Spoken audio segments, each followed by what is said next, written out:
Yeah, Venkat. So what is annual return? Under section 92. Every company after closure of the financial year, suppose the ongoing financial year is 2021.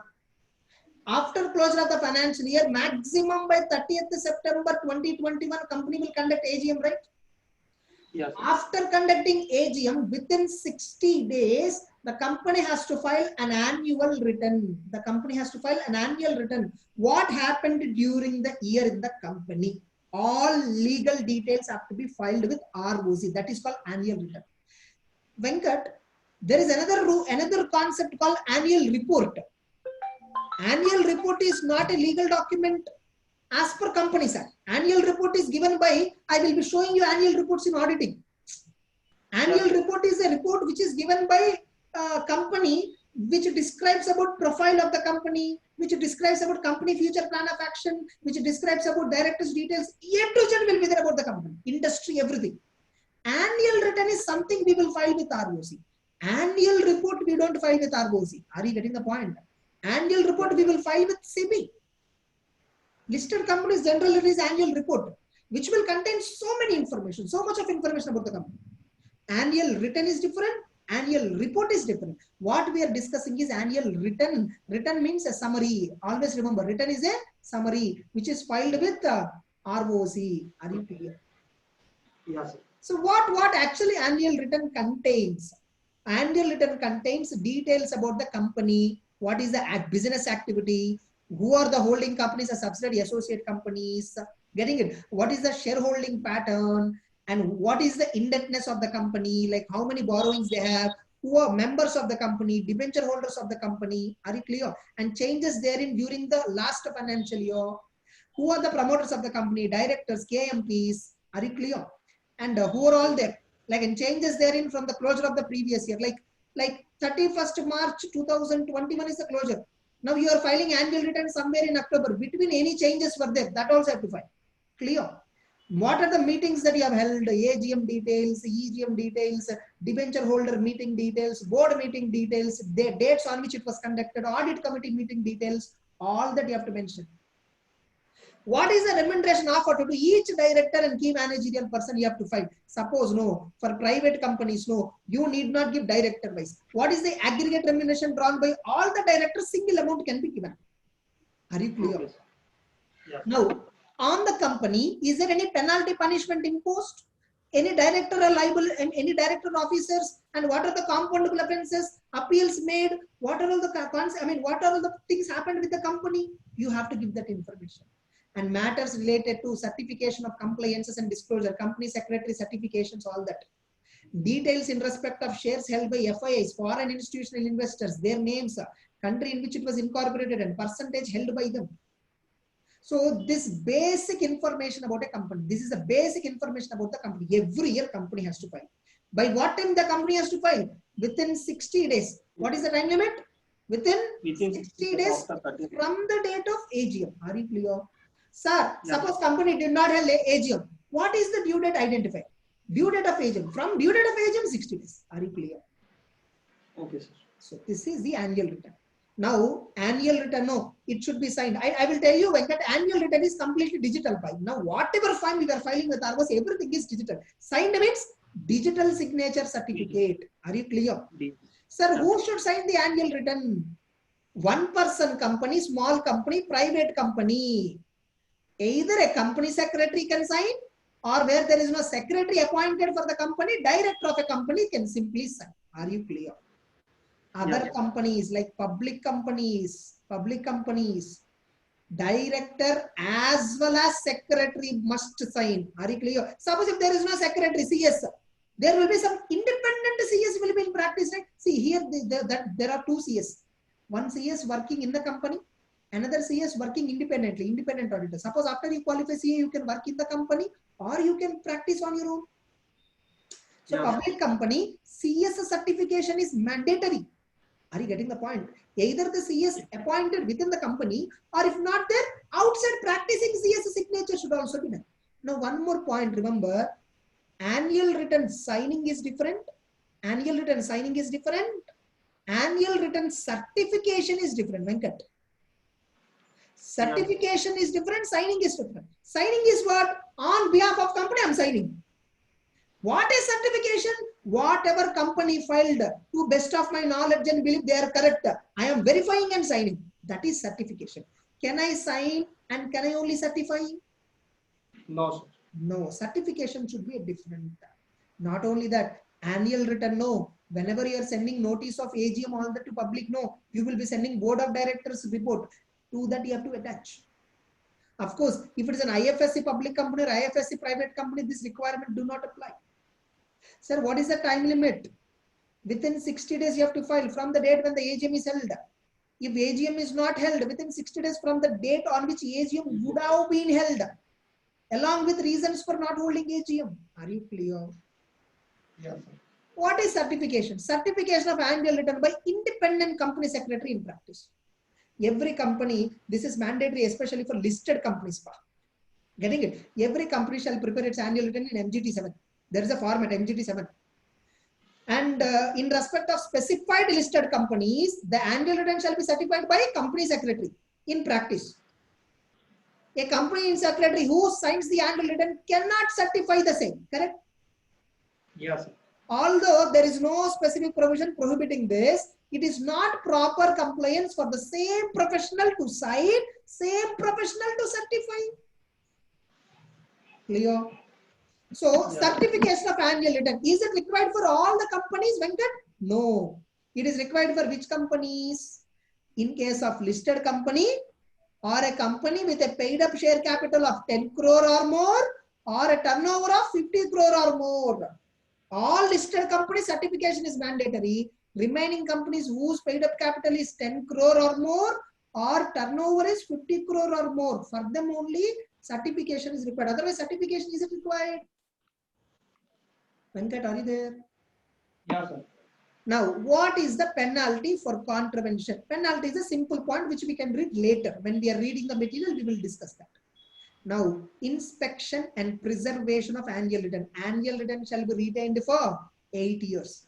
So, copies of annual return along with copy of certificates, documents, whatever it is, it shall be preserved for 8 years from the date of filing the annual return. In Companies Act, no, the preservation time is always 8 years. But register of members is there, no, this is preserved for permanent. Are you clear? Members details always you have to maintain it permanently. So now, what is the place of keeping registered office and annual returns? Generally, tell me, Venkat, where you should keep 94 section registered office.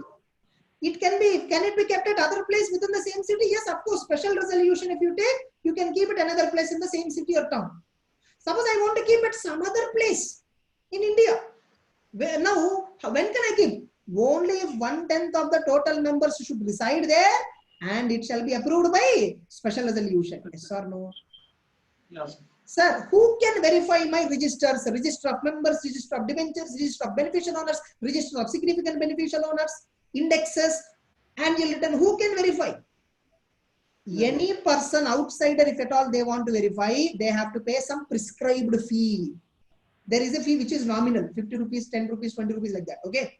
Sir, without payment of fee, who can verify? Member, debenture holder, security holder, beneficial owner. These people can verify without payment of fine. Are you clear?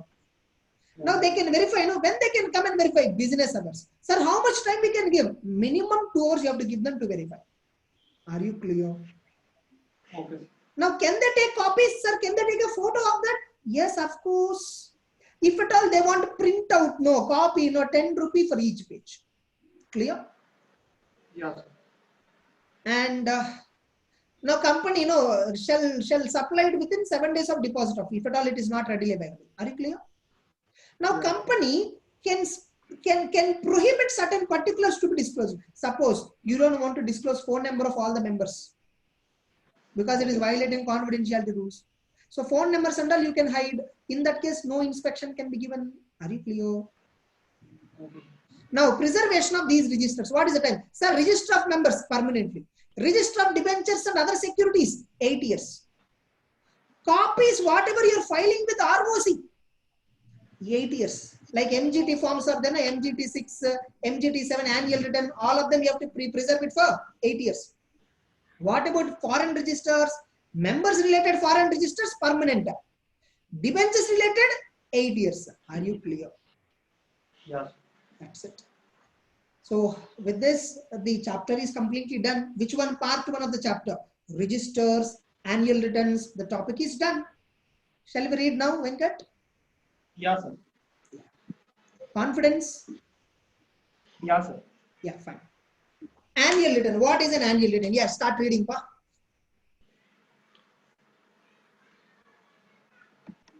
This is an annual compliance, correct? No? Yeah, this is an annual compliance. This is an annual compliance and essentially captures all the important events that have taken place in the company during the financial year. So this is a return which takes into account all the important events happen in the company. Every company is required to file ROC and annual return in MGT7 form. Understood? What are the particulars? Particulars already I told, no, that you read later on. Okay. Annual return must be signed. Yeah, fine. Read. For public companies, unlisted, the annual return has to be signed by director of the company and the company secretary.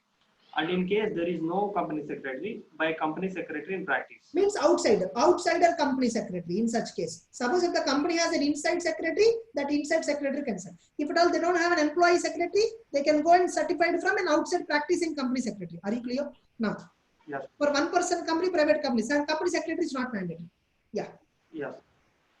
For one person company and private companies. However, in relation to one person company and small companies, the annual return shall be signed by the company secretary, or there is no company secretary, by the director of the company. In public company where there is no company secretary, they said outside secretary, independent. Here they have not said that. They just said director is enough.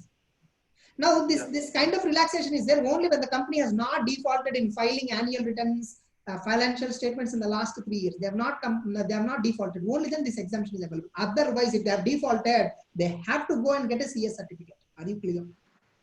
Yes. Now for listed companies, certification is required.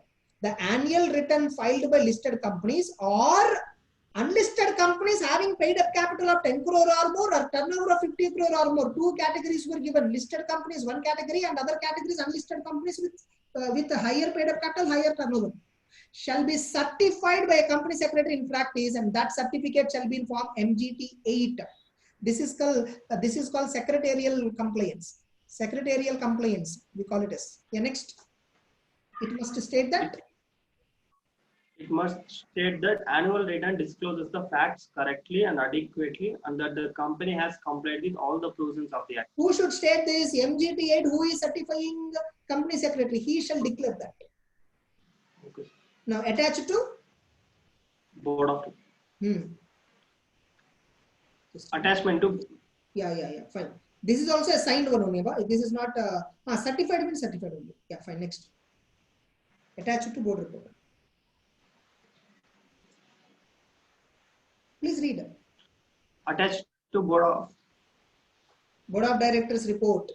Attached to board of directors report, the extract of annual return shall be attached with the board's report in form MGT9.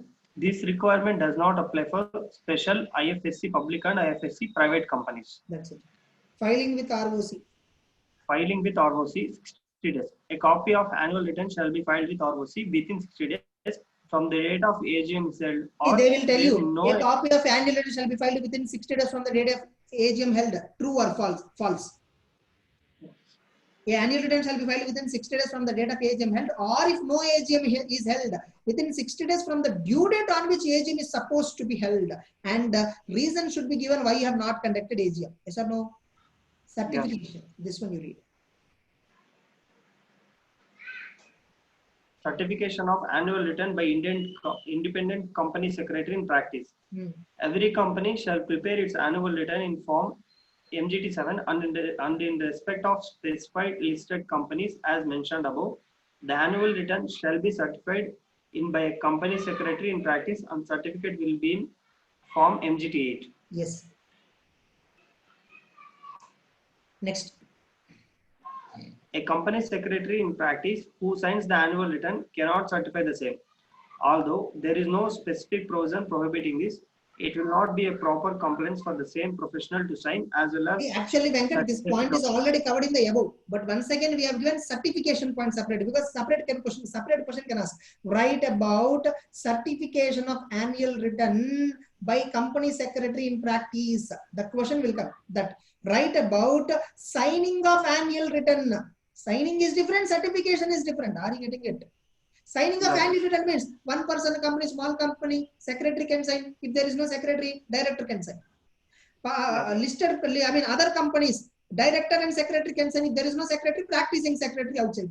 For listed companies, not only signing, certification should be done. Clear? Yes. Penalty for contravention. Venkat, I think no, this is not that so important also. Penalty you can all read no, later on. Yeah. 100 for each day means suppose if you have to file a form with ROC within 60 days. Suppose you filed in 90 days. That extra 30 days you will have to pay 100 rupees for each day. That is variable penalty. Yes. And fixed penalty is what? 50,000. Are you clear? So that is. And secretary also, if at all a secretary certifies annual return, otherwise done in accordance with the section. Suppose if he certifies false evidence, he will also be liable for fine. Okay. That's it. Next one. This example, can you all read later on? Yes. That's a very simple example, not big deal also here. Okay. Okay. Like here, no AGM is not held. So within what time the form has to be, annual return has to be filed? From the due date of AGM within 60 days, correct no? Yeah. Suppose if the company has not filed, they are liable for penalty. Now, what is the place of keeping the registered office and annual return? So where you should keep registered office and annual return, annual return and registers where you should keep at the registered office. You can also keep it other place in India, provided special registration is required. If you want to keep it some other place, minimum 1/10 of the total members should reside at that place. I told you reason why that logic is applied. Persons who can inspect without payment of fee, members, debenture holders, security holders, beneficial owners. With payment of fee, any other person. Yeah, read this. Open for inspection, registers and annual returns. Business hours, minimum 2 hours. The registers and indices maintained pursuant to section 88 and copies of returns prepare pursuant to simply section nothing 92. But all the registers maintained under 88, annual return submitted under 92, shall be open for inspection during business hours at such reasonable time on every working day as the board may decide by any member, debenture holder or security holder or beneficial owner without payment of fee. Yes. And by any other person on payment of such fee as may be specified on the articles of association of the company, but not exceeding 50 rupees. Yeah, maximum for inspection. Explanation for the purpose of this sub-rule, reasonable time of not less than 2 hours. And they said no, so reasonable time you should give permission no for an inspection. What is reasonable time? 2 hours. Clear? Now, not only that, a person who paid this 50 rupees and inspecting, no, he can take copies thereof, extract thereof for 10 rupees each. Such copies or entries or written, whatever it is, shall be supplied within 7 days of deposit of fee. Immediately you can give, or 7 days is the maximum time. Okay. Specific particulars, no inspection. Company may hide certain specific index details and particulars. Getting it from taking extraction or copies, or they may not be available for inspection. That's company policy. Okay. Preservation of register of members. Register of members shall be kept permanently. Register of debentures and other securities shall be kept 8 years. In whose custody it should be kept? Company secretary custody we should keep. Of course, registered office, but in the custody of secretary. Okay. If there is no secretary, accountant itself takes care. Are you clear? Copies of documents filed with ROC. ROC related documents will be there, no? You will be filing. That and all will be kept by the company for 8 years. Foreign registers also, members related, permanent, debentures related, 8 years. 8 years. Suppose what if company defaults, refusing punishment, refusing inspection, refusing extract or copy, and the person went and complained to central government or ROC or NCLT, then officer will be liable for 1,000 for every day of delay. Are you clear? Maximum how much? 1 lakh. Now finally, the proof that registers, index, annual return submission, this is the proof that that register itself is a conclusive proof that register is maintained. Index itself is a conclusive proof that index is maintained. Annual return filing itself is a conclusive proof that annual return is maintained. Are you clear? That is 95. 95 is actually a useless section, not required. The section simply seeks to provide that register, indexes, copies of annual shall be prima facie evidence on any matter directed or authorized or to be inserted therein under by the Act. Clear? Yeah. This is not required from your preparation. This you can explore. With this, part 1 has been completed. Hope everybody are confident. Yes or no? Yeah, sir. Fine, Venkat. Prashant, Mahesh, Bhargav, how about it? Confident, understood the provisions? Tomorrow onwards, absolute meetings related discussion will start. Okay, sir. Okay. Can you give me reply, Prashant and all? Whoever were there?